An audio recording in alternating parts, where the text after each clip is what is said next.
Okay, good evening. Good evening, everyone. So today we'll be continuing where we left last week.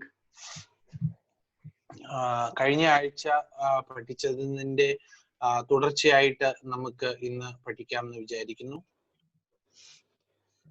So we are right now doing Revelation chapters 17 and 18, which is mainly focused on Mystery Babylon.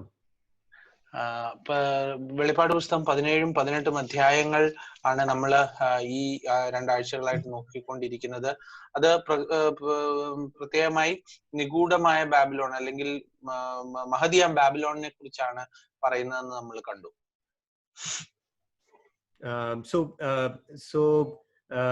I used to do this in the beginning of Revelation, but it's just a reminder for us that some things when we do Revelation, some things we understand is Deuteronomy 29:29, where it says that the secret things belong to the Lord.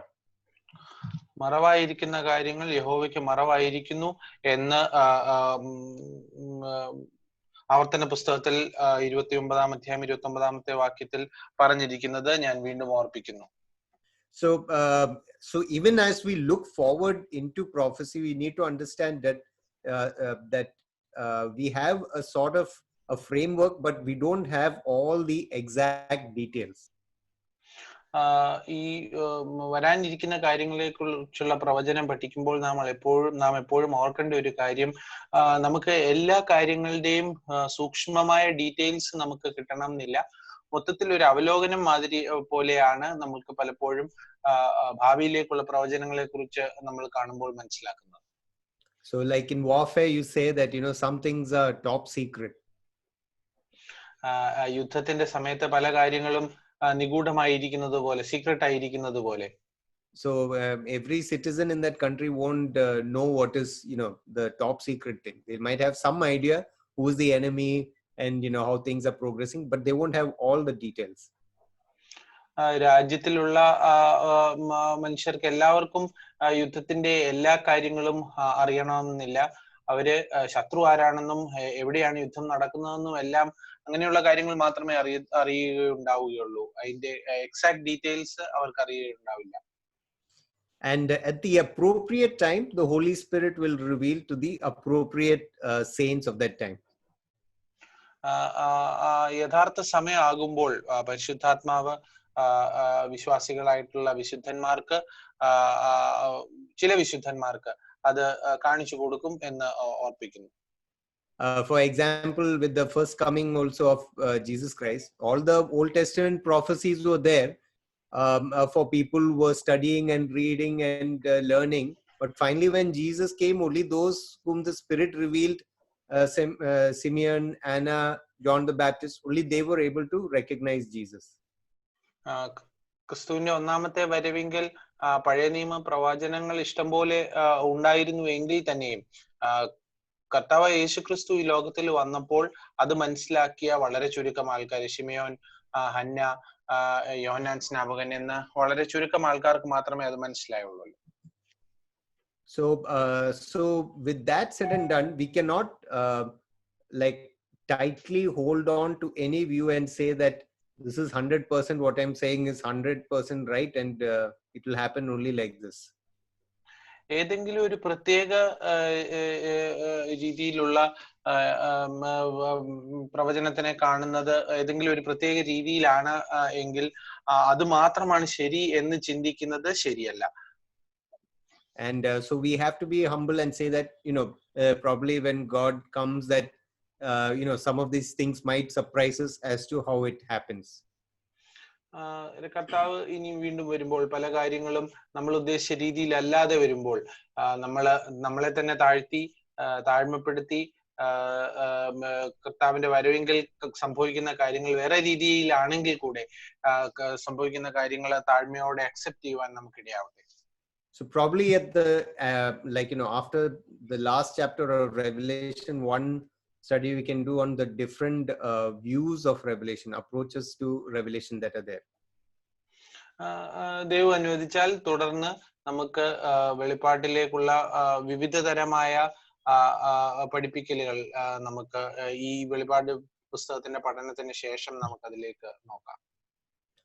But more importantly, we need to ask ourselves, how is this book of Revelation influencing my walk with God? ഏറ്റവും പ്രധാനമായ കാര്യം വെളിപ്പാട് പുസ്തകത്തിന്റെ പഠനം മൂലം ഞാൻ ദൈവവുമായിട്ടുള്ള എന്റെ നടപ്പിനെ അതെങ്ങനെ എങ്ങനെ സ്വാധീനിക്കുന്നു എന്ന് ആണ് നമ്മൾ ചിന്തിക്കേണ്ടത്. Because that is the purpose of all scripture, including Revelation, that they should draw us closer to God and help us to walk closer and grow more like him. ഇതാണ് ദൈവവചന പഠനത്തിന്റെ ഏക ഉദ്ദേശം. വെളിപ്പാട് മാത്രമല്ല, ഏത് ദൈവവചന പഠനമായിരുന്നാലും അതിന്റെ ഉദ്ദേശം ഇതാണ്: നാം ദൈവത്തിലേക്ക് കൂടുതൽ അടുക്കുവാനും ദൈവവുമായിട്ടുള്ള നമ്മുടെ നടപ്പിനെ അത് സ്വാധീനിക്കുകയും ചെയ്യേണ്ടതിന്റെ ആവശ്യകത ഇതാണ്. So just a summary of what we did last time. We saw the Babylon, the origins of Babylon, the Babel and the tower which was made there. It was a corporate rebellion of man against God. നമ്മള് Babel എന്ന ഉൽപ്പത്തി പുസ്തകത്തിൽ കണ്ട Babel ഗോപുരത്തിനെ കുറിച്ച് കണ്ടു. അവിടെ മനുഷ്യൻ എപ്രകാരം ഗൂഢാലോചന ചെയ്ത് അതിക്രമം കാണിക്കുന്ന ഒരു സാഹചര്യം, ദൈവത്തോട് അതിക്രമം കാണിക്കുന്ന ഒരു സാഹചര്യമാണ് ആദ്യം നമ്മൾ കണ്ടത്. And we saw that what Babylon represents: the world's idolatrous, seductive, political, economic, religious system. പിന്നെ നമ്മൾ കണ്ടു ഈ ലോകത്തിന്റെ രാഷ്ട്രീയപരവും സാമ്പത്തികപരവും മതപരവുമായ ആകർഷിക്കുന്ന ആ സിസ്റ്റം, ഇതിനെയാണ് ലോകത്തിന്റെ സത്വത്തെയാണ് നമ്മൾ ബാബേൽ എന്ന് കണ്ടത്. And we also saw that there are some views that it might be an actual city. Some people think it's Rome. Some people think that this old Babylon will again be reconstructed. നമ്മള് അതിനോടൊപ്പം തന്നെ കണ്ടു ഇതൊരു വേറിട്ടൊരു നഗരമായിരിക്കും എന്ന ഒരു പഠിപ്പീരുമുണ്ട്. ചിലർ അത് റോമ നഗരമാണെന്നും ചിലർ പുതിയൊരു ബാബിലോൺ നഗരം പണിയപ്പെടുമെന്നും ഒരു പഠിപ്പിക്കലുണ്ട് എന്ന് നമ്മൾ കണ്ടു. So even if it is a city, it's probably going to be a city which has a worldwide influence. അതൊരു നഗരമാണെങ്കിൽ തന്നെ ഈ ലോകം മുഴുവൻ സ്വാധീനിക്കത്തക്ക രീതിയിലുള്ള ശക്തിയുള്ള ഒരു നഗരമായിരിക്കുമെന്ന് നാം ഓർക്കണം. Right now I can think of maybe only Hollywood, which probably influences the whole world like that. അമേരിക്കയിലെ സിനിമ നഗരമായ ഹോളിവുഡ് ആയിരിക്കാം പ്രോബബ്ലി ഇപ്പോ എന്റെ ചിന്താഗതിയിൽ വരുന്ന, അങ്ങനെ ലോകത്തെ മുഴുവൻ സ്വാധീനിക്കുവാൻ കഴിവുള്ള ഒരു നഗരം എന്ന് പറയുന്നത്. And what we saw is that this world system is under the control of Satan. എന്തു തന്നെ ആയിരുന്നാലും ഈ ലോകത്തിന്റെ ലോകം മുഴുവൻ പിശാചിന്റെ അധീനതയിൽ ആകുന്ന ഒരു കാലത്തെ കുറിച്ചാണ് ഈ പറയുന്നതെന്ന് നമുക്ക് മനസ്സിലായി. And we saw also how that term harlot or harlotry even in the Old Testament, it was used to describe being enticed away from God. വേശ്യ അല്ലെങ്കിൽ പരസംഗം ചെയ്യുന്ന സ്ത്രീ എന്ന രീതിയിൽ നമ്മൾ ഈ ബാബിലോണിനെ കുറിച്ച് വായിച്ചു.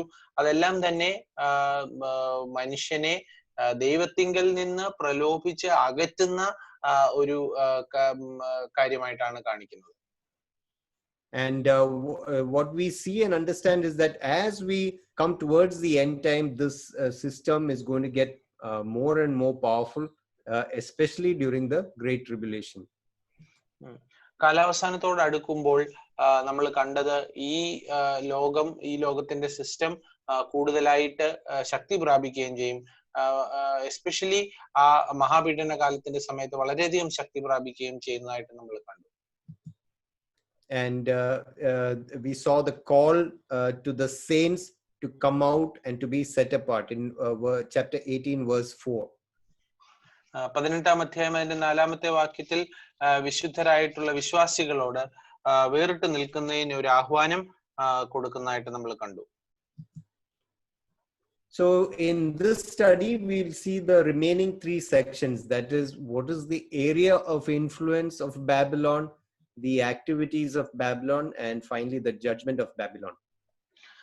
കഴിഞ്ഞ ആഴ്ച നമ്മൾ ആദ്യത്തെ 3 കാര്യങ്ങളാണ് നമ്മൾ ശ്രദ്ധിച്ചത്.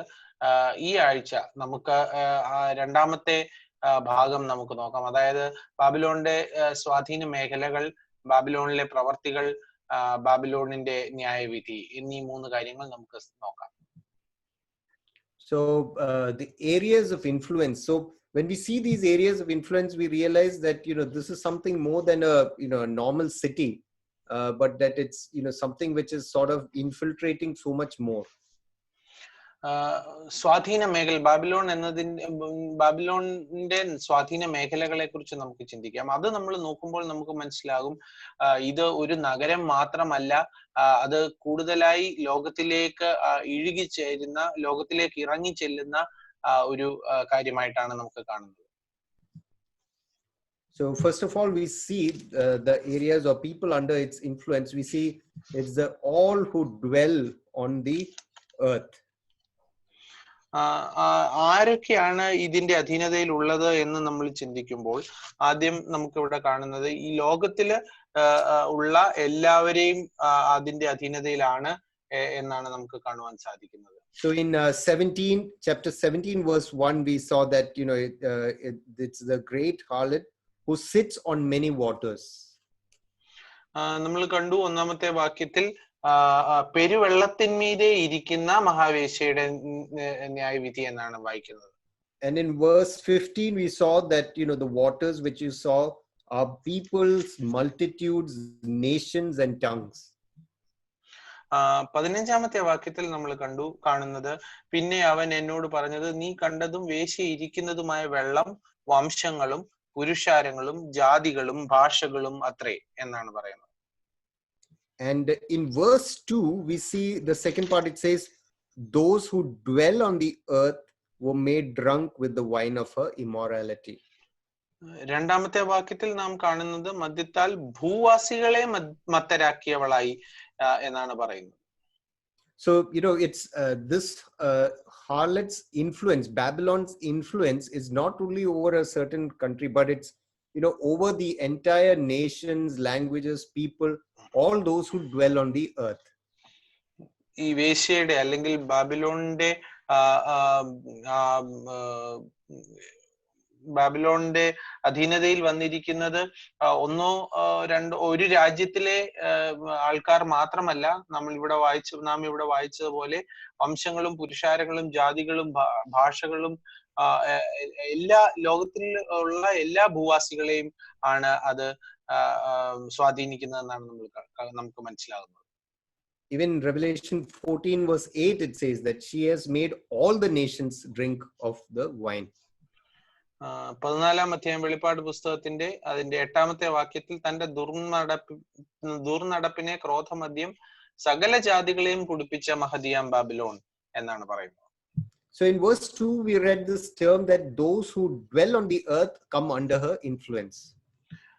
2-ാമത്തെ വാക്യത്തിൽ നമ്മൾ കണ്ടത് ഭൂവാസികളെ മത്തരാക്കിയവളായി എന്നാണ് പറയുന്നത്. So in Revelation, when we talk about this term, those who dwell on the earth, there is a significance to that dwelling. വസിക്കുന്ന എന്നർത്ഥമുള്ള ആ വാക്കിന് വാസം, ഭൂവാസികളെ എന്നുള്ളതിനകത്ത് വസിക്കുക എന്നുള്ളതിന് ഒരു പ്രത്യേക അർത്ഥമുണ്ട് എന്ന് നമ്മൾ ഓർക്കണം. It's like when we say for a believer, a saint, God is his dwelling place. For these unbelievers, the earth is their dwelling place.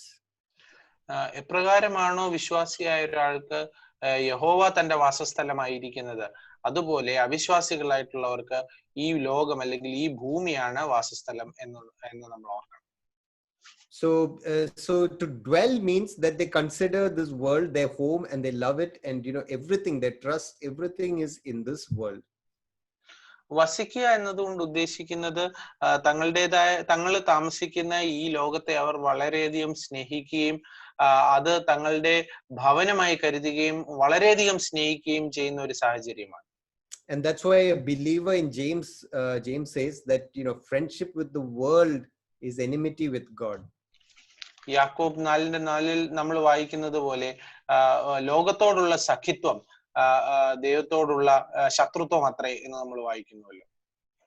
And what do we read about ourselves? We read that we are strangers, we are aliens, and our citizenship is in heaven. നമ്മളുടെ സാഹചര്യം എങ്ങനെയാണ് എന്ന് നാം ചിന്തിക്കുമ്പോൾ നാം which is that verse, Thompson?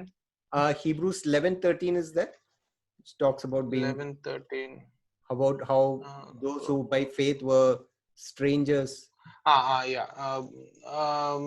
എബ്രായർ എഴുതിയ ലേഖനം 11:13 നമ്മൾ വായിക്കുന്നത് പോലെ വിശ്വാസികളായ നാം ഓരോരുത്തരും അന്യരും പരദേശികളും എന്ന് ഏറ്റുപറഞ്ഞ് എന്നാണ് പറയുന്നത്.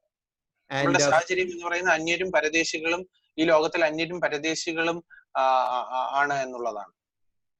And Philippians 3:20 says that our citizenship is in heaven.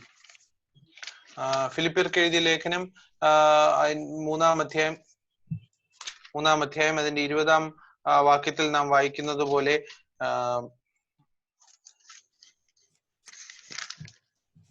നമ്മുടെ പൗരത്വമോ സ്വർഗത്തിലാകുന്നു എന്നുള്ള കാര്യം നാം ഓർക്കണം.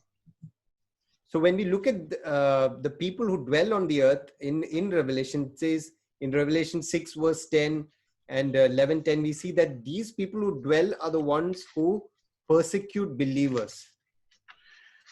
വെളിപ്പാട് പുസ്തകം 6:10 11:10 ഒക്കെ നമ്മൾ വായിക്കുന്നത് പോലെ ഈ ലോകത്തിലുള്ള സകല ഭൂവാസികളുമായിട്ടുള്ളവരാണ് വിശ്വാസികളായിട്ടുള്ളവരെ വളരെയധികം പീഡിപ്പിക്കുകയും ഒക്കെ ചെയ്യുന്നത് എന്ന് നമ്മൾ കാണുന്നു. And in 13 we saw that those who dwell are the ones who are deceived and who worship the beast. ഈ ഭൂവാസികൾ ആയിട്ടുള്ളവരാണ് വളരെയധികം കബളിപ്പിക്കപ്പെടുകയും ചെയ്യുന്നത്. അവരാണ് ഈ മൃഗത്തെ നമസ്കരിക്കുകയും ചെയ്യുന്നത് എന്ന 13:8 14 നമ്മൾ വായിക്കുന്നു. And those who dwell are again the ones who will face God's judgment. ഈ ഭൂവാസികളായിട്ടുള്ളവരാണ് യഹോവയുടെ ന്യായവിധിക്ക് അർഹരായിട്ടുള്ളവരെ എന്ന് നമ്മൾ കാണുന്നു. So it is those who dwell in this world, that means who love this world, who have put their trust completely in this world, who will be under the influence of this world system, Babylon. ഈ ലോകത്തിൽ ഭൂവാസികളായിട്ടുള്ളവർ ഈ ലോകത്തെ സ്നേഹിക്കുകയും തങ്ങളുടേതായ ഈ ഭവനത്തെ വളരെയധികം സ്നേഹിക്കുകയും ചെയ്യുന്ന ആ വ്യക്തികളാണ് ബാബിലോണിന്റെ അധീനതയിൽ വരുന്നത് എന്നാണ് നമുക്ക് മനസ്സിലാവുന്നത്.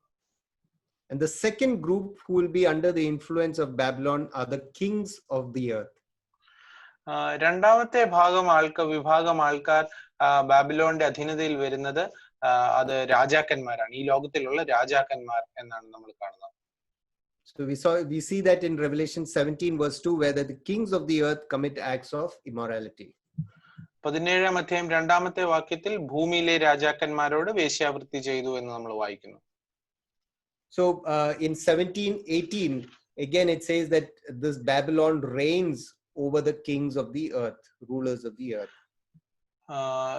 ബാബിലോൺ എന്ന് പറയുന്നത് ഈ ഭൂരാജാക്കന്മാരുടെ മേൽ രാജ്യത്വമുള്ള മഹാനഗരമാണെന്നാണ് 17-ാം അധ്യായം 18-ാം വാക്യത്തിൽ നമ്മൾ കാണുന്നത്. So we saw in 17 that this she's sitting on the beast. 17 verse 3 that this Babylon is sitting on the Antichrist, the beast, the Antichrist. And we saw earlier in chapter 13 how this Antichrist has the 7 heads which represents the previous empires.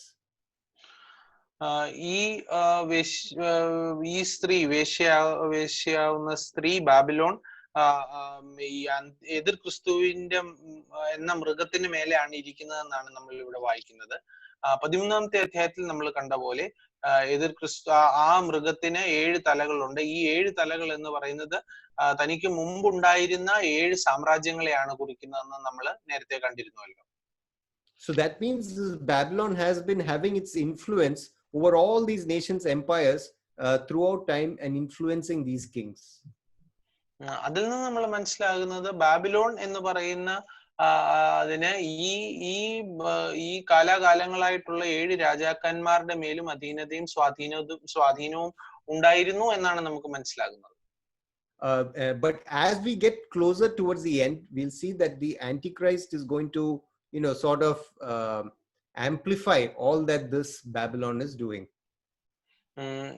Babylon ഇത്രയും കാലം ചെയ്തുകൊണ്ടിരുന്ന കാര്യങ്ങളെല്ലാം കാലാവസാനത്തിനോട് അടുക്കുമ്പോൾ എതിർ ക്രിസ്തു വളരെ അധികമായി ചെയ്യും എന്നാണ് നമുക്ക് മനസ്സിലാകുന്നത്. And the third group that we see is the merchants of the earth. മൂന്നാമത്തെ വിഭാഗം ആൾക്കാർ എന്ന് പറയുന്നത് കച്ചവടക്കാർ ആണ്, വ്യാപാരികളാണ്. Sorry. So we see that in chapter 18 verse 3 that there all the groups are mentioned. Chapter 18 18ാം അധ്യായം 3ാമത്തെ വാക്യത്തിൽ സകല ജാതികളും ഭൂമിയിലെ രാജാക്കന്മാരും ഭൂമിയിലെ വ്യാപാരികളും അങ്ങനെ 3 വിഭാഗം ആൾക്കാരെയാണ് അവിടെ പറയുന്നത്, കാണിക്കുന്നത്. So these probably include all these businesses, the corporate world, who have become rich by propagating the activities of Babylon. ബാബിലോണിന്റെ പ്രവർത്തികൾ മൂലം സമ്പന്നരായ സാമ്പത്തിക ശക്തികളെയാണ് ഇത് കാണിക്കുന്നതെന്നാണ് നമുക്ക് മനസ്സിലാവുന്നത്. And when you think of the corporate world and so many of the businesses, what is their aim, and how much harm they actually do, how much is hidden, you see agenda which is there beneath many of them. ഈ ലോകത്തിലുള്ള അനേകം സാമ്പത്തിക ശക്തികളുടെയും business സാമ്രാജ്യങ്ങളുടെയും കാര്യങ്ങൾ നമ്മൾ എടുക്കുകയാണെങ്കിൽ അവര് വിൽക്കുന്ന പല കാര്യങ്ങളുംനേക്കാളും ഉപരിയായിട്ടുള്ള ലാഭങ്ങളും ലാഭേച്ഛകളും അവർക്ക് സീക്രട്ട് ആയിട്ട് ഉണ്ട്. അത് നമുക്ക് എല്ലാവർക്കും അറിയാവുന്നതാണ്. Even in Kerala we know about which business wanted to open up before all the other businesses and even develop an app and everything so that they can get people involved and money can be generated again. കേരളത്തിലാണെങ്കിലും മറ്റുള്ള ആൾക്കാർ തുടങ്ങുന്നതിന് മുമ്പ് തന്നെ തുടങ്ങുവാൻ ശ്രമിക്കുകയും അതിലൂടെ അനേകം പണം നേടാൻ ശ്രമിക്കുകയും ചെയ്ത കാര്യങ്ങളൊക്കെ നമുക്കറിയാമല്ലോ. So now those were the people under influence, and through these we'll see what is the activities of Babylon. ഇതായിരുന്നു ബാബിലോണിന്റെ സ്വാധീന മേഖലകൾ എന്ന് നമ്മൾ കണ്ടു, ഈ 3 വിഭാഗം ആൾക്കാർ. ഇനി നമുക്ക് ബാബിലോണിന്റെ പ്രവർത്തികൾ എന്തൊക്കെയാണ് എന്ന് കാണാം. So what are the activities over the kings and rulers? രാജാക്കന്മാരുടെയും ഒക്കെ മേലെയുള്ള പ്രവർത്തികൾ എന്താണെന്ന് നമുക്ക് ആദ്യം നോക്കാം. In Romans 13, it's Paul says that these rulers have been kept in place by God to promote justice, peace, and take the right decisions and to punish evildoers. റോമർക്ക് എഴുതിയ ലേഖനം 13ാമത്തെ അധ്യായത്തില് ഈ അധികാരങ്ങളും രാജാക്കന്മാരുടെയൊക്കെ അത് എന്ന് പറയുന്നത് ന്യായവിധി നടത്തുവാനും സമാധാനം കൊണ്ടുവരുവാനുമാണ് എന്ന് റോമർക്ക് എഴുതിയ ലേഖനം 13ാമത്തെ അധ്യായത്തിൽ പൗലോസ് അപ്പോസ്തലൻ പറഞ്ഞത് നമ്മൾക്ക് ഓർക്കുമല്ലോ. And so these rulers include courts, judiciary, government systems which permit all things to run well in the country. ഈ സാമ്രാജ്യം എന്ന് പറയുന്നത് അപ്പോൾ നീതിന്യായ കോടതികളും ഗവൺമെന്റ് ഭരണകൂടങ്ങളും എല്ലാം കൂടെ ചേർന്നുള്ള ഒരു കാര്യത്തെയാണ് ഈ പറയുന്നത്. And what we saw in 18 also, it says that Babylon 1718, not 1818, 1718 says that Babylon will reign over the kings or rulers of the earth. 17ാം അധ്യായം 18ാമത്തെ വാക്യത്തില് നമ്മൾ വായിക്കുമ്പോൾ നമുക്ക് മനസ്സിലാവുന്ന ഒരു കാര്യം എന്ന് പറയുന്നത് ബാബിലോൺ ഈ രാജാക്കന്മാരുടെ മേൽ രാജ്യത്വം ഉണ്ടായിരിക്കുമെന്നാണ് നമ്മൾ വായിക്കുന്നത്. And kings will be influenced by her. ഈ ഭൂരാജാക്കന്മാരെല്ലാവരും തന്നെ ഈ ബാബിലോണിന്റെ അധീനതയിൽ സ്വാധീനത്തിൽ വരുമെന്നാണ് നമ്മൾ കാണുന്നത്. So when it says that kings will do acts of immorality, it's like kings will lose faithfulness to the task they have been kept to do, and they'll be unfaithful to their tasks. ഈ രാജാക്കന്മാരെല്ലാരും തന്നെ അധാർമിക രീതിയിൽ പോകും എന്നതിൽ നിന്ന് നമ്മൾ മനസ്സിലാക്കുന്നത് ഏത് കാര്യത്തിന് വേണ്ടിയിട്ടാണോ അവരെ അധികാരത്തിൽ വെച്ചിരുന്നത്, നീതി ന്യായ സമാധാനം എല്ലാം കൊണ്ടുവരുന്നതിന് വേണ്ടിയിട്ട് അവരെ ആക്കി വെച്ചിരിക്കുന്നിടത്ത് നിന്ന് അവർ അധാർമികതയിലേക്ക് പോകും എന്നുള്ള ഒരു കാര്യമാണ് ഇവിടെ ശ്രദ്ധിക്കേണ്ടത്. Many times we'll see that they will legalize things which were previously considered evil. പലപ്പോഴും നമുക്ക് കാണുന്ന ഒരു കാര്യം അല്ലെങ്കിൽ ഇനി കാണാൻ പോകുന്ന ഒരു കാര്യം, തിന്മയെ അവര് വളരെയധികം ലീഗലൈസ്, തിന്മയെ നിയമാനുസൃതമാക്കാനായിട്ട് അവർ ശ്രമിക്കും. തിന്മയെ അവര് നിയമാനുസൃതമാക്കാനായിട്ട് ശ്രമിക്കും. So all this is set, to trend to draw people further away from God.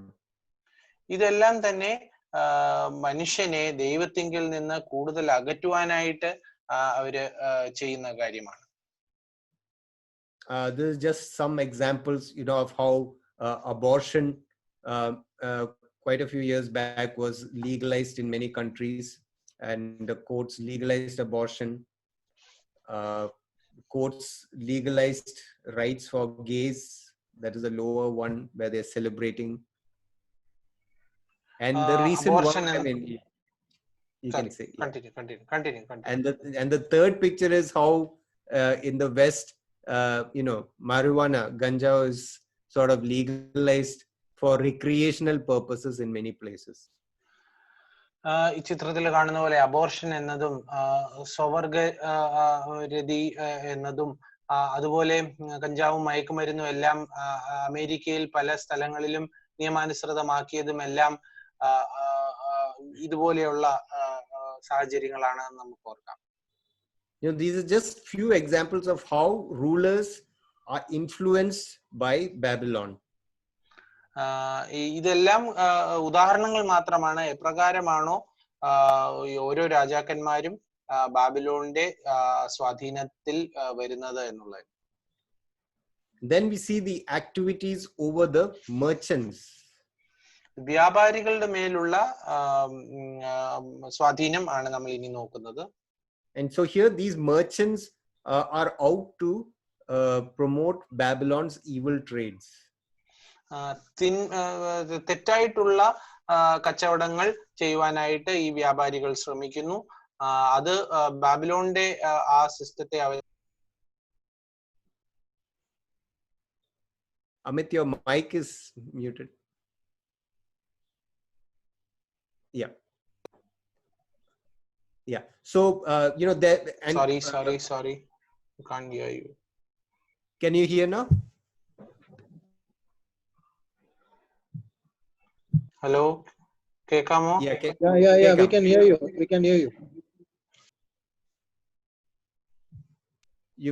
Okay. Thomas Chen, Kekamo? Kekam. Can you hear me? Yes. Can you hear? Can't hear you. Is your battery down, the headphones?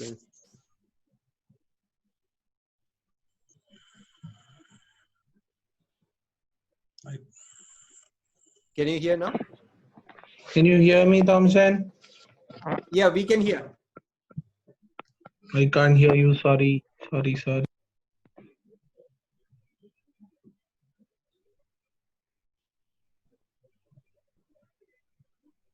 Can you hear? I'll leave and then rejoin, maybe. Okay, fine.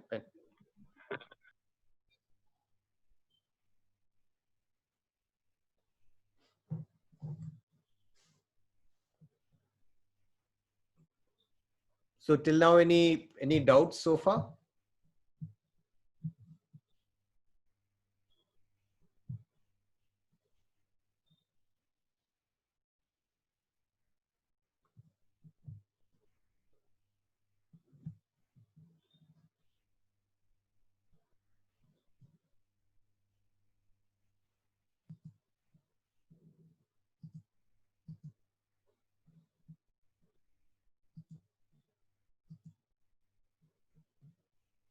Yeah, Amit has come back on. And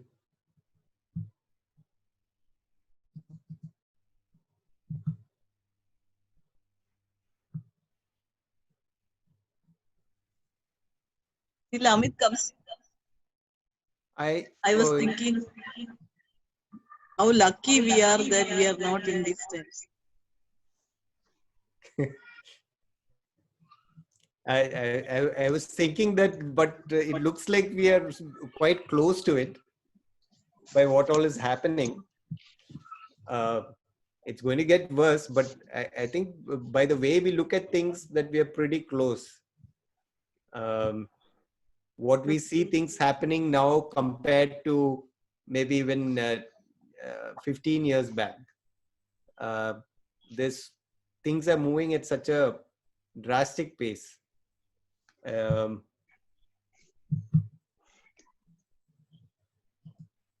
am ready. Okay. So, taking people away from God, this is what the merchants do, and their aim is they serve money. So whatever gets them money, they would do that. ഇതിലൂടെ എല്ലാം ഇവർ ഈ വ്യാപാരികളെല്ലാം ചെയ്യുന്നതിലൂടെ എല്ലാം ദൈവത്തിങ്കിൽ നിന്ന് മനുഷ്യനെ വളരെയധികം അകറ്റുന്നതിന് വേണ്ടിയിട്ടാണ്. അവരുടെ പ്രധാന ഉദ്ദേശം എന്ന് പറയുന്നത് അവര് ഇങ്ങനെയുള്ള കച്ചവടങ്ങളിലൂടെ വ്യാപാരങ്ങളിലൂടെ അവര് കുറെ കൂടി പണം നേടുക എന്നത് മാത്രമാണ് അവരുടെയും. And you see in chapter 18 verse 12 and 13, you see what are the things that they like to sell, make people covet, and take them away from God. 18-ാം അധ്യായം 12 മുതൽ 13 വരെയുള്ള വാക്യങ്ങളിൽ 11 മുതൽ നമ്മൾ വായിക്കുമ്പോൾ നമുക്ക് മനസ്സിലാവും എന്തൊക്കെ കാര്യങ്ങളാണ് ഈ വ്യാപാരികൾ വിൽക്കുന്നതെന്നും എന്തൊക്കെ കാര്യങ്ങളാണ് ഈ വാങ്ങുന്ന ആൾക്കാര് അതിനായിട്ട് ആഗ്രഹിക്കുകയും ചെയ്യുന്നത് എന്ന് നമുക്ക് കാണുവാൻ സാധിക്കും. And if you see chapter 18 verse 13, that last of the list, it's a very interesting thing. It says slaves and human lives. Actually it's lives, the literal translation is human souls.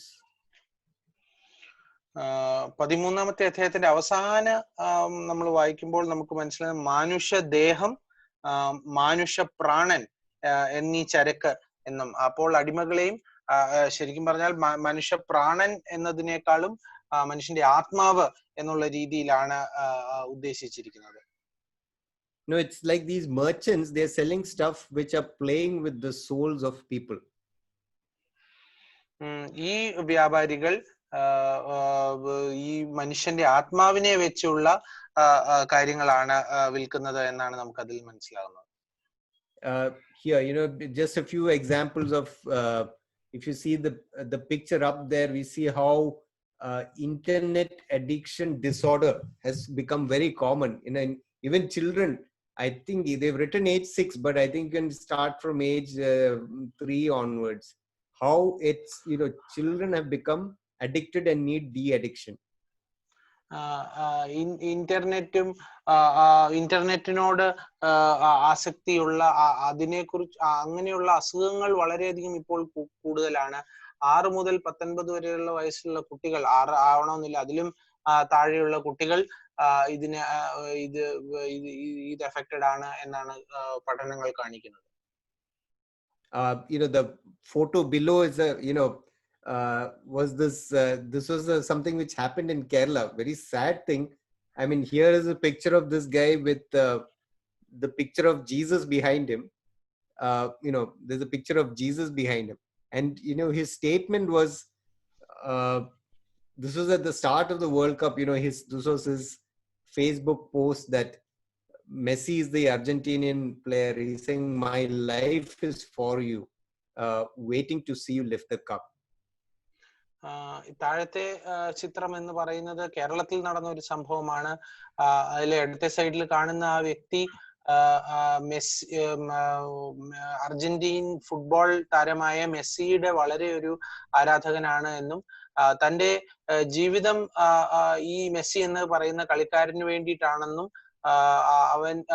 താൻ world cup football world cup ഉയർത്തുന്നത് കാണാൻ താൻ ആഗ്രഹിക്കുന്നു എന്നും ഈ വ്യക്തി Facebook സമൂഹ മാധ്യമങ്ങളിലൂടെ പറഞ്ഞതായിട്ട് ശ്രദ്ധയിൽ വരുന്നു.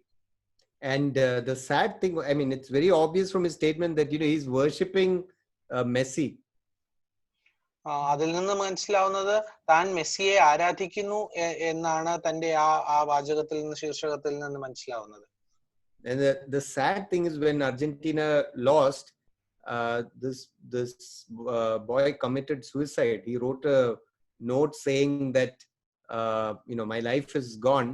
There's nothing more to live for.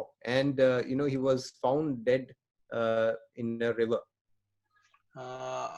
അതിൽ സങ്കടകരമായ ഒരു കാര്യം, അർജന്റീന ആ വേൾഡ് കപ്പിൽ തോറ്റു പുറത്തായപ്പോൾ താൻ ആത്മഹത്യ ചെയ്യുകയും ഒരു കുറിപ്പെഴുതി വെക്കുകയും ചെയ്തുകൊണ്ട് ആത്മഹത്യ ചെയ്യുകയും ജീവൻ എടുക്കുകയും ചെയ്തു എന്നുള്ളതാണ് സങ്കടകരമായ വാർത്ത.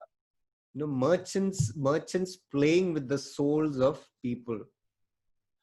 വ്യാപാരികൾ മനുഷ്യ പ്രാണൻ അല്ലെ മനുഷ്യന്റെ ആത്മാവുമായിട്ട് ഉള്ള കാര്യങ്ങളാണ് ഡീൽ ചെയ്യുന്നത്, കളിക്കുന്നതെന്നാണ് വചനം പറയുന്നത്.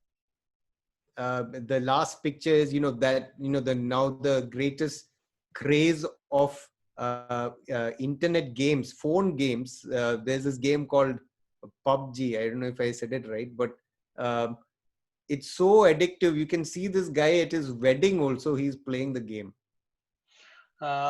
ഇപ്പുറത്തെ സൈഡിൽ കാണുന്ന ചിത്രം എന്ന് പറയുന്നത് ഇന്റർനെറ്റിലുള്ള ഗെയിംസിനെ കുറിച്ചാണ്. പബ്ജി എന്ന് പറയുന്ന ഒരു ഇന്റർനെറ്റ് ഗെയിം ഉണ്ട്. ഈ ചിത്രത്തിൽ കാണുന്നതനുസരിച്ച് തന്റെ കല്യാണത്തിന്റെ സമയത്ത്, വിവാഹത്തിന്റെ സമയത്ത് പോലും ആ വ്യക്തി game കളിച്ചുകൊണ്ടിരിക്കുന്നതായിട്ടാണ്. So there's the number of things you can get addicted to now and stay away from God is countless things are there now. ഈ ഇപ്പോഴത്തെ സാഹചര്യത്തിൽ ലോകത്തിൽ എന്തൊക്കെ കാര്യങ്ങളുമായിട്ട് നമുക്ക് ആസക്തി, അഡിക്ഷൻ വരാമോ, അത് ഒത്തിരി കാര്യങ്ങൾ അങ്ങനെയുണ്ട് എന്ന് നമുക്ക് കാണുവാൻ സാധിക്കും. I think latest there's something called TikTok where people make videos. Now this TikTok addiction has come into medical literature also.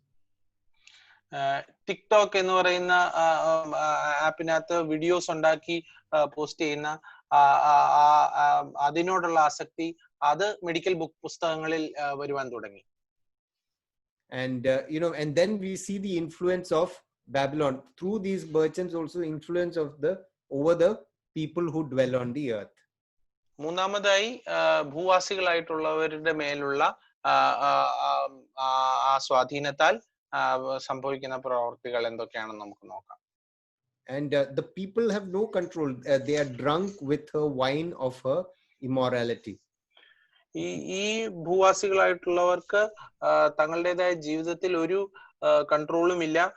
രണ്ടാമത്തെ വാക്യത്തിൽ പറയുന്നത് ഭൂവാസികളെ മത്തരാക്കിയവളായി എന്നാണ് പറയുന്നത്. And so people, just like people under the influence of wine, they have lost control of their lives. മദ്യത്തോട് അടിമപ്പെട്ടിരിക്കുന്ന വ്യക്തികളെ പോലെ തങ്ങളുടെ ജീവിതത്തെ കുറിച്ച് അല്ലെങ്കിൽ ജീവിതത്തിനെ അവരുടെ കയ്യിൽ ഒതുക്കുവാൻ അവർക്ക് കഴിയുന്നില്ല. And in verse chapter 18 verse 23 it says that these merchants are great men of the earth because all the nations were deceived by your sorcery. The last part of verse 23. 18-ാം അധ്യായം 23-ാമത്തെ വാക്യത്തിൽ വ്യാപാരികൾ തങ്ങളുടെ ക്ഷുദ്രത്താൽ സകല ജാതികളെയും വശീകരിച്ചിരിക്കുന്നു എന്ന് നമ്മൾ വായിക്കുന്നു. So those who dwell on the earth, who have not given their life to Christ, they are deceived by their sorcery. കർത്താവിന് തങ്ങളുടെ ഹൃദയം കൊടുത്തിട്ടില്ല, ജീവിതം കൊടുത്തിട്ടില്ലാത്ത വ്യക്തികൾ എല്ലാവരും ഇതുപോലെ അവരുടെ വ്യാപാരികളുടെ ക്ഷുദ്രത്താൽ വശീകരിക്കപ്പെട്ടിരിക്കുന്നു എന്നാണ് നമുക്ക് മനസ്സിലാവാൻ സാധിക്കുന്നത്. A few years back, I know there was a shocking thing about this blue whale game, which incited those who were playing the game in the last stage of the game was to commit suicide. കുറച്ചു നാളുകൾക്ക് മുമ്പ് blue whale എന്ന് പറയുന്ന ഒരു game ഉണ്ടായിരുന്നു. ഓരോരോ ടാസ്കുകൾ അവര് ഗെയിം കളിക്കുന്നവർക്ക് കൊടുക്കുമായിരുന്നു. അതിന്റെ അവസാനത്തെ ടാസ്ക് എന്ന് പറയുന്നത് തന്നെത്താൻ ജീവൻ ഒടുക്കുക എന്നുള്ളതായിരുന്നു. And this boy here, 22-year-old boy, is the creator of this game. 22 വയസ്സുള്ള ഈ ചിത്രത്തിൽ കാണുന്ന ഈ വ്യക്തിയാണ് ഈ ഗെയിം ഉണ്ടാക്കിയത്. And if you can read what he's written down, he said he confessed that he convinced 16 young girls to end their lives, saying that he thinks that his victims were just biological waste. താൻ പോലീസിന്റെ ചോദ്യം ചെയ്യലിൽ വെളിപ്പെടുത്തിയ ഒരു കാര്യം എന്താണെന്ന് വെച്ച് 16 ചെറുപ്പക്കാരായ പെൺകുട്ടികളെ തങ്ങളുടെ ജീവൻ ഒടുക്കുന്നതിൽ താൻ പ്രേരിപ്പിച്ചത് എന്തുകൊണ്ടാണെന്ന് വെച്ചാൽ തങ്ങളുടെ ജീവിതം ഒരു വേസ്റ്റ് ആണെന്നും അതുകൊണ്ട് ഒരു പ്രയോജനവും ഇല്ലാത്തതും ആയതുകൊണ്ടാണ് ആ 16 പെൺകുട്ടികളെ ജീവൻ ഒടുക്കുവാൻ താൻ പ്രേരിപ്പിച്ചത് എന്ന് പോലീസിനോട് പറയുകയുണ്ടായി.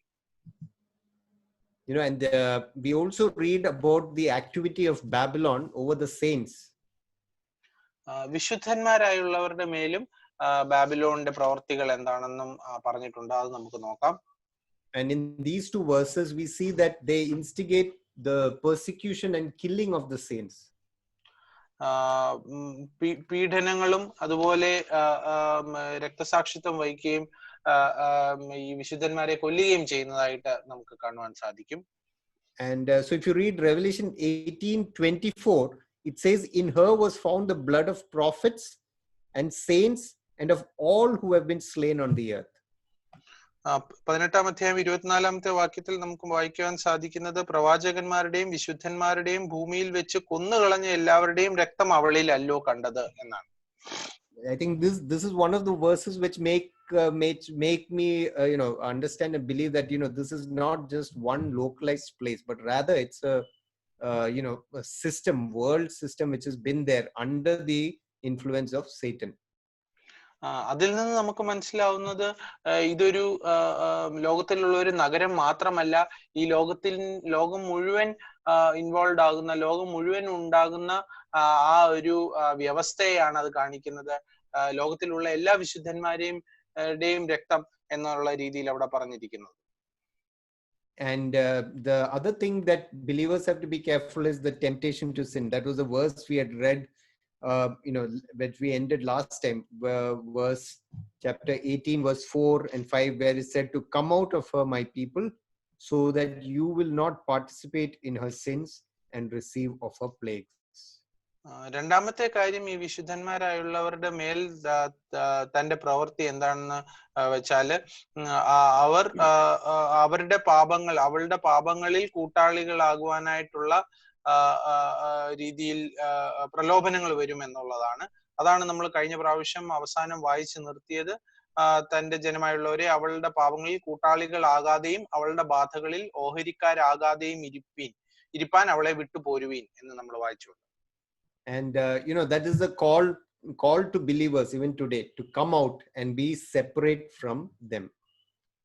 ഇപ്പോഴുള്ള വിശ്വാസികൾക്കും അത് തന്നെയാണ് ആഹ്വാനമായിട്ട് നമുക്ക് ചിന്തിക്കുവാനുള്ളത്. അവളുടെ ബാധകളിൽ ഓഹരിക്കാരാകാതെ വിട്ടുപോരുവീൻ എന്ന് പറയുന്നത്. So because of these points, we understand this is not just a mere city, but rather it's probably a whole range of influence that is taking place and will get increased during the time of the tribulation. ഇതിൽ നിന്നെല്ലാം നമ്മൾ മനസ്സിലാക്കുന്നത് ഇതൊരു ചെറിയ നഗരം മാത്രമല്ല, ഈ ലോകവും അതിന്റെ ആ വ്യവസ്ഥകൾ മുഴുവനായിട്ടാണ്.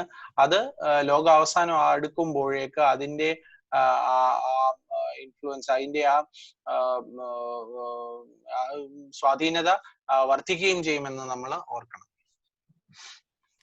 So this has been from the time of the fall. This has been the system of evil that we know of Satan, the world, and the flesh. പാപത്തിന്റെ വ്യവസ്ഥ എന്ന് പറയുന്നത് ഈ ലോകം തുടങ്ങിയപ്പോൾ ആദാം ആദ്യം പാപം ചെയ്തപ്പോൾ മുതലേ ഉണ്ടായിരുന്ന ഒരു വ്യവസ്ഥയാണ് എന്ന് പറയുന്നത് ഈ 3 കാര്യങ്ങളാണ്: പിശാച്, ലോകം, ജഡം. Yes, thank you. So even our warfare, we have a warfare. It's against Satan, our own flesh, not other flesh and blood, and against the world.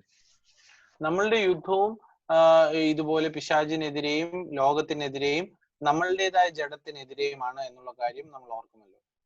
And what we see in the last days, that these are all going to get amplified. ലോക അവസാനത്തോട് അടുക്കുമ്പോൾ ഈ മൂന്ന് കാര്യങ്ങളും വളരെയധികം വർദ്ധിക്കും എന്നുള്ള കാര്യം നാം ഓർക്കണം. We had studied in Revelation 12 verse 12 that when Satan knows his time is short, he's going to have increased wrath, he's going to have increased activity. വെളിപ്പാട് പുസ്തകം 12:12 നമ്മൾ വായിച്ചതുപോലെ പിശാച് തനിക്ക് അല്പകാലമേ ഉള്ളൂ എന്നറിഞ്ഞ് മഹാക്രോധത്തോടെ നിങ്ങളുടെ അടുക്കൽ ഇറങ്ങി വന്നിരിക്കുന്നു എന്ന് നമ്മൾ വായിച്ചുവല്ലോ. And in 2 Timothy 3 verses 1 to 5, we know that in the last days there will be terrible times. About people will be lovers of self, pleasure, money, having a form of godliness but denying its power.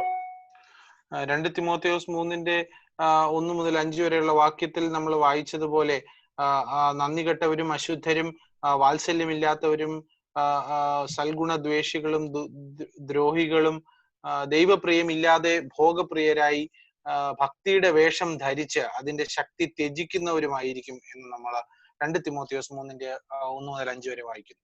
So that's where we see, Babylon's action is going to be amplified because Satan's wrath is increased, people's natures have become worse, and so the world will Babylon is going to easily influence during this time. അങ്ങനെയാണ് പിശാചിന്റെ ക്രോധവും വർദ്ധിച്ചു, മനുഷ്യന്റെ ജഡത്തിന്റെ ആ സുഖങ്ങൾ വർദ്ധിച്ചു, അതിന്റെ ആ പ്രേരണകൾ വർദ്ധിച്ചു. അങ്ങനെയാണ് ലോക വ്യവസ്ഥയിലൂടെ ബാബിലോണിന്റെ ശക്തിയും തിന്മകളും വർദ്ധിക്കുന്നത്. And finally we come to the judgment of Babylon. അവസാനമായി നമ്മൾ ബാബിലോണിന്റെ ന്യായവിധിയെ കുറിച്ച് നമുക്ക് നോക്കാം.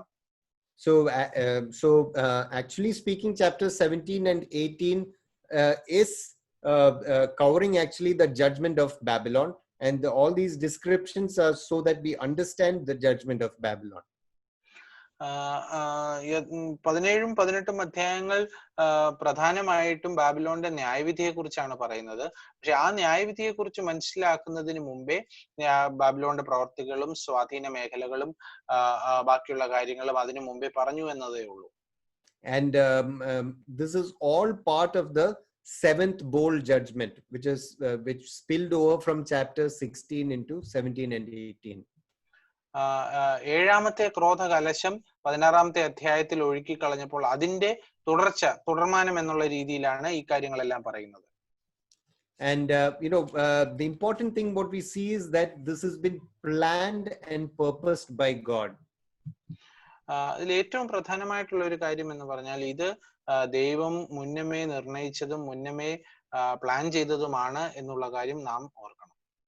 And God's fierce wrath is being poured out against Babylon. ദൈവത്തിന്റെ അതിഭയങ്കരമായ ക്രോധം ബാബിലോണിന് നേരെ ഒഴുക്കുകയാണ് എന്ന് നമ്മൾ മനസ്സിലാക്കണം. And multiple times declared by angels in chapter 14, 17 and 18.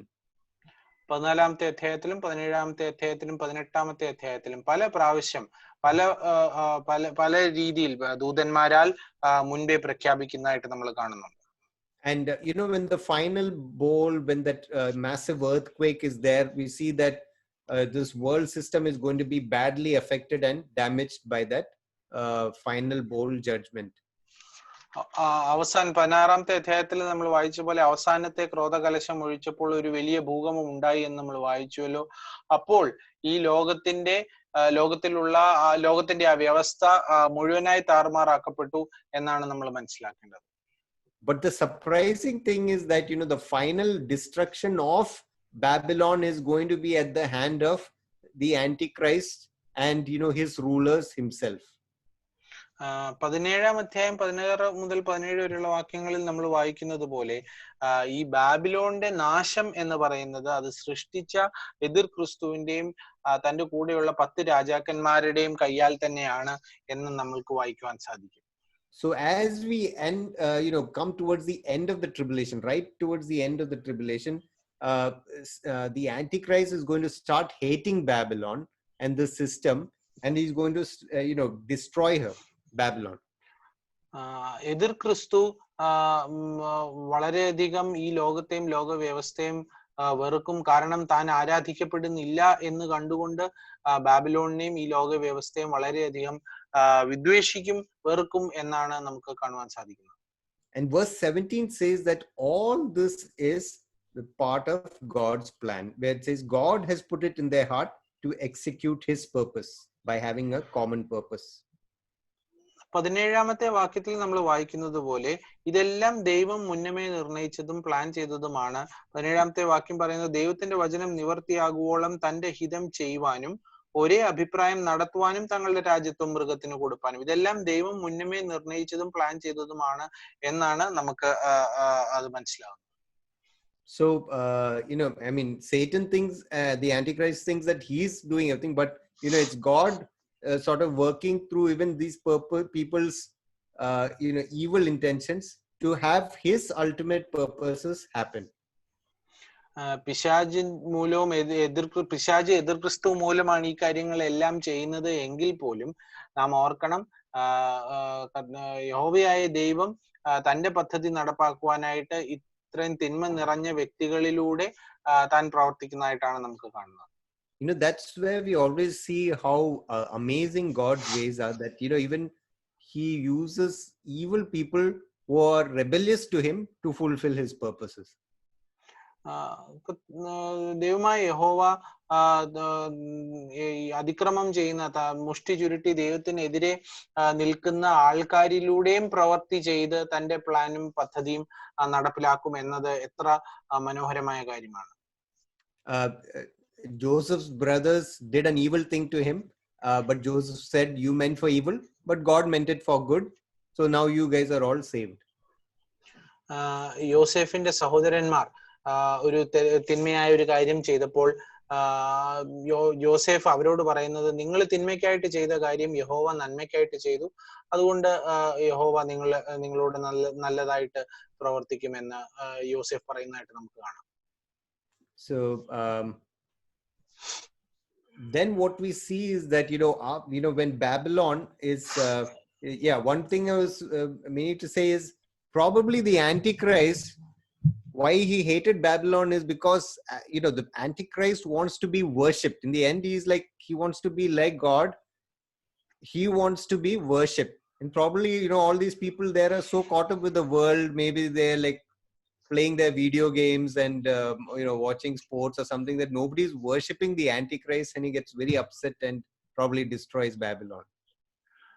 അന്തിക്രിസ്തുവിന്റെ ഒരേ ഒരു ആഗ്രഹം എന്ന് പറയുന്നത് താൻ ആരാധിക്കപ്പെടണം, മനുഷ്യനാൽ ലോകത്താൽ ആരാധിക്കപ്പെടണം എന്നുള്ളതാണ്. പക്ഷെ ലോകവും അതിന്റെ വ്യവസ്ഥകളിലും അത്രയധികം മുഴുകിയിരുന്ന മനുഷ്യര് ഈ എതിർ ക്രിസ്തുവിനെ ആരാധിക്കാതെ വരുമ്പോൾ തന്റെ ഹൃദയത്തിൽ വിദ്വേഷം വരികയും ബാബിലോണിനെ നശിപ്പിക്കുകയും എതിർ ക്രിസ്തു ചെയ്യുന്നു. And then we see, the people who put their hope and trust in Babylon, prospered from Babylon. We see in chapter 18 that they're all weeping. 18-ാമത്തെ അധ്യായത്തിൽ ഏതൊക്കെ വിഭാഗം ആൾക്കാരാണോ ബാബിലോൺ മൂലം അനുഗ്രഹിക്കപ്പെട്ടത്, രക്ഷപ്പെട്ടത്, അവർ ഓരോരുത്തരും ബാബിലോൺ മൂലം വിലപിക്കുന്നു എന്ന് നമുക്ക് കാണുവാൻ സാധിക്കും. In 9 and 10 we read that the verses 9 and 10, the kings of the earth are weeping. 9-10 വാക്യങ്ങളിൽ ഭൂരാജാക്കന്മാർ അവളുടെ പീഡനം നിമിത്തം ഭയപ്പെട്ട് അവർ മാറത്തടിച്ചുകൊണ്ട് കരയുന്നതായിട്ട് നമുക്ക് കാണാം. Verse 11 we read that the merchants are weeping. 11-ാമത്തെ വാക്യത്തിൽ ഭൂമിയിലെ വ്യാപാരികൾ വിലപിക്കുന്നതായിട്ട് കാണാം. And in verse 18-19 we see that all those who prospered because of the city, merchants, sailors, all of them are weeping. 18-19 വാക്യങ്ങൾ ആ നഗരം മൂലം അനുഗ്രഹിക്കപ്പെട്ട ഓരോ വ്യക്തികളും അത് കാരണം വിലപിക്കുന്നതായിട്ട് കാണാം, നിലവിളിച്ച് വിലപിക്കുന്നതായിട്ട് കാണാം. But verse 20 we read that only the people of God are rejoicing. 20ാമത്തെ വാക്യത്തിൽ ദൈവത്തിന്റെ മക്കൾ മാത്രം ആനന്ദിക്കുകയും സന്തോഷിക്കുകയും ചെയ്യുന്നതായിട്ട് നമുക്ക് കാണും. And so we also need to remember that this revelation was written to a church which was being persecuted so badly by the world and the system of the world, and it was a hope for them that one day a day is coming when people of the world will weep, but the people of God will rejoice. വെളിപ്പാട് പുസ്തകം എഴുതിയത് ലോകത്താൽ പീഡിപ്പിക്കപ്പെട്ട ഒരു സമൂഹം വിശ്വാസികളോടാണ്, സഭയോടാണ്. അപ്പോൾ ലോകം വിലപിക്കുന്ന ആ സമയത്ത്, ലോകം നിലവിളിച്ച് കരയുന്ന ആ സമയത്ത് വിശ്വാസികളായിട്ടുള്ള ദൈവ മക്കൾക്ക് ആനന്ദിക്കുവാൻ ഒരു അവസരം ഉണ്ടാകും എന്നുള്ള ഒരു പ്രത്യാശയാണ് നമുക്ക് ഇവിടെ കാണുന്നത്. And finally we see in 22 and 23 that a complete degradation of the world is going to happen right towards the end. 22-23 വാക്യത്തിൽ ലോകത്തിന്റെ വ്യവസ്ഥ മുഴുവൻ മൊത്തം അധമമായ രീതിയിൽ അത് താഴെ വീഴുന്നതായിട്ട് നമുക്ക് കാണുവാൻ സാധിക്കും. If you can read verse 22 and 23. വൈണികന്മാർ, വാദ്യക്കാർ, കുഴലൂത്തുകാർ, കാഹളക്കാർ എന്നിവരുടെ സ്വരം നിന്നിൽ ഇനിയും കേൾക്കയില്ല. യാതൊരു കൗശലപ്പണിയും ചെയ്യുന്ന ഒരു ശില്പിയെയും നിന്നിൽ ഇനി കാണുകയില്ല. തിരികല്ലിന്റെ ഒച്ച ഇനി നിന്നിൽ കേൾക്കയില്ല. വിളക്കിന്റെ വെളിച്ചം ഇനി നിന്നിൽ പ്രകാശിക്കയില്ല. മണവാളന്റെയും മണവാട്ടിയുടെയും സ്വരം ഇനി നിന്നിൽ കേൾക്കയില്ല. നിന്റെ വ്യാപാരികൾ ഭൂമിയിലെ മഹത്തുക്കളായിരുന്നു. നിന്റെ ക്ഷുദ്രത്താൽ സകല ജാതികളും വശീകരിക്കപ്പെട്ടിരുന്നു. Yeah, it's like lockdown without electricity and internet. കറന്റോ ഇന്റർനെറ്റോ ഒന്നും ഇല്ലാത്ത ഒരു ലോക്ക്ഡൌൺ പോലെ. It says no music, no industry, no millstones, preparation of food, no more power for light, no weddings. That is the condition towards the end. പാട്ടുകളില്ല, വേറെ വ്യാപാരങ്ങളൊന്നുമില്ല, ഭക്ഷണം ഉണ്ടാക്കാൻ പറ്റുകയില്ല, വെളിച്ചമില്ല, വിവാഹങ്ങളൊന്നും തന്നെ നടക്കുകയില്ല. ഇതാണ് ലോക അവസാനത്തോട് അടുക്കുമ്പോൾ കാണപ്പെടാവുന്ന സാഹചര്യം. So so that is that is, I thought there was one more slide, okay, but there was a summary slide, but that what this shows us is that this world, the world system, everything is going to fade away, and all those who put their hope in this world system will be very disappointed in the end. ലോകവും അതിന്റെ വ്യവസ്ഥകളും അത് തരുന്ന അതിന്റെ സന്തോഷവും എല്ലാം കാലാവസാനം ആകുമ്പോൾ അത് ക്ഷയിച്ചു പോകും എന്നുള്ള ഒരു കാര്യമാണ് ഇവിടെ സൂചിപ്പിക്കുന്നത്. അതിൽ ആശ്രയം വെക്കുന്ന, അതിൽ സന്തോഷം കെട്ടുന്ന വ്യക്തികളെല്ലാം ലോകാവസാനം ആകുമ്പോൾ നിലവിളിക്കുകയും സങ്കടപ്പെടുകയും ചെയ്യുമെന്നാണ് നമ്മൾക്ക് കണ്ടത്. The call for the believer is to be in the world but not of the world. വിശ്വാസികളോടുള്ള ആഹ്വാനം എന്ന് പറയുന്നത് ലോകത്തിൽ ആയിരിക്കുവാനും ലോകത്തോട് അഭിനിവേശമില്ലാത്തവരായിരിക്കുവാനും ആണ്. Maybe we'll close by reading 1 John chapter 2 verses 15 to 17. 1 യോഹന്നാൻ 2-ാം അധ്യായം 15 മുതൽ 17 വരെയുള്ള വാക്യങ്ങൾ വായിച്ച് നമുക്ക് അവസാനിപ്പിക്കാം. 1 യോഹന്നാൻ 2:15 മുതൽ 17 വരെ. Shall I read? Yeah, read. ലോകത്തെയും ലോകത്തിലുള്ളതിനെയും സ്നേഹിക്കരുത്. ഒരുവൻ ലോകത്തെ സ്നേഹിക്കുന്നുവെങ്കിൽ അവനിൽ പിതാവിന്റെ സ്നേഹം ഇല്ല. ജഡമോഹം, കൺമോഹം, ജീവനത്തിന്റെ പ്രതാപം, ഇങ്ങനെ ലോകത്തിലുള്ളതെല്ലാം പിതാവിൽ നിന്നല്ല, ലോകത്തിൽ നിന്നത്രേ ആകുന്നു.